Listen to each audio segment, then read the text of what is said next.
This is a demonstrational video on how to do an affidavit of the initiative petition right here in Oklahoma. The first thing that needs to be addressed is what is an initiative petition? Well, without going into details, initiative petition is more than just the signature page. There are various, the various sheets that people have downloaded mix up what is called a petition, an initiative petition, and when you assemble it together, it's called a pamphlet. So the first thing you're going to see would be the warning sheet. That's the first thing.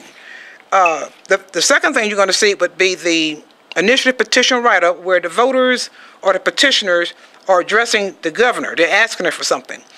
And then underneath that would be the ballot title. Even though the ballot title was rewritten by Scott Pruitt, by it not being appealed, then the ballot title, as he rewrote it, stands.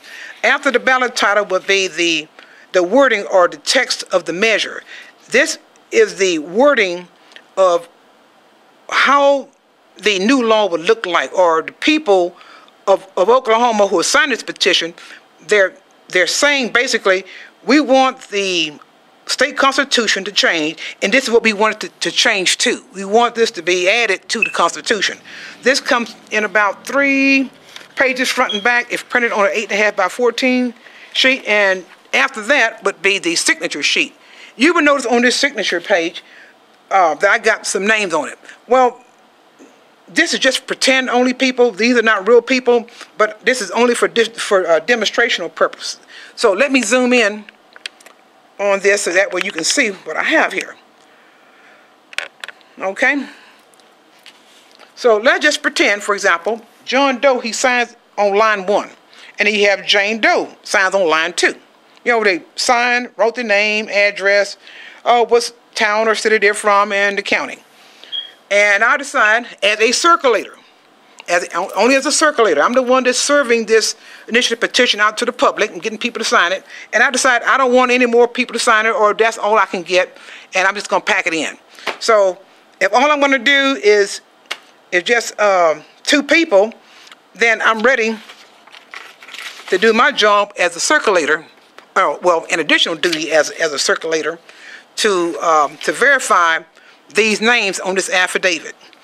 So the first thing I'm going to do as a circulator is to put down my name. See where it says right here, I, then got a blank, being first duly sworn, say. Well, I'm going to have to put my name here, make it very legible.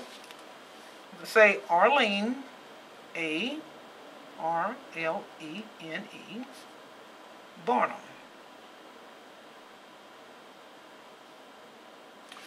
That's the first thing I did, is to identify myself that I am the circulator who witnessed these people signing on the signature page. Now, you see these lines here from 1 to 20? This is not the page for the voters to sign off on. This is a job of the circulator. Well, part of it. The other part is for the notary. So on line number 1, I'm going to have to put down the name of the person who signed on line number 1 of the signature page. So let's go back to the signature page. Now keep in mind now that the signature page and the affidavit are double-sided. They must be. According to state law, they must be. Okay, see right here?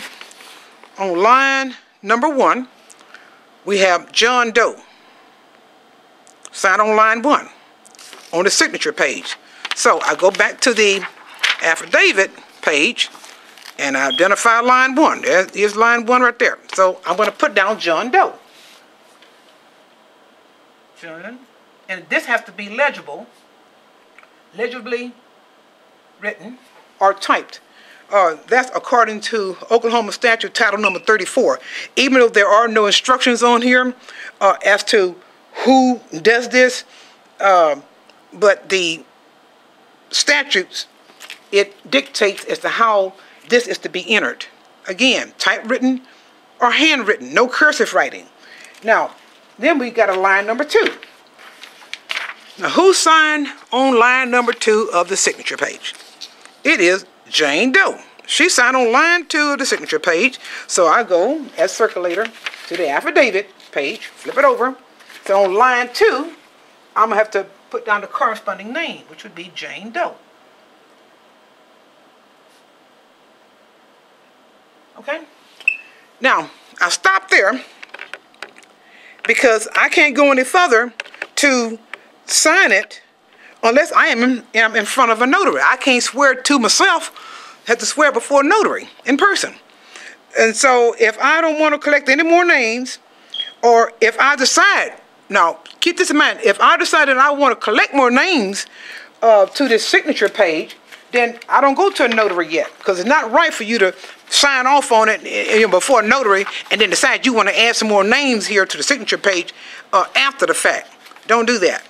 So if these two are all you want to go with and turn them in, then you already wrote their names down to identify that you identified that these are the two people that you saw sign on the signature page. Then you take it before a notary, and at that point you sign here. Yeah, you sign right there and put your address as the circulator.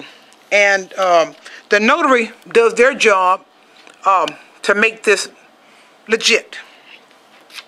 And then you turn it in, and that's it.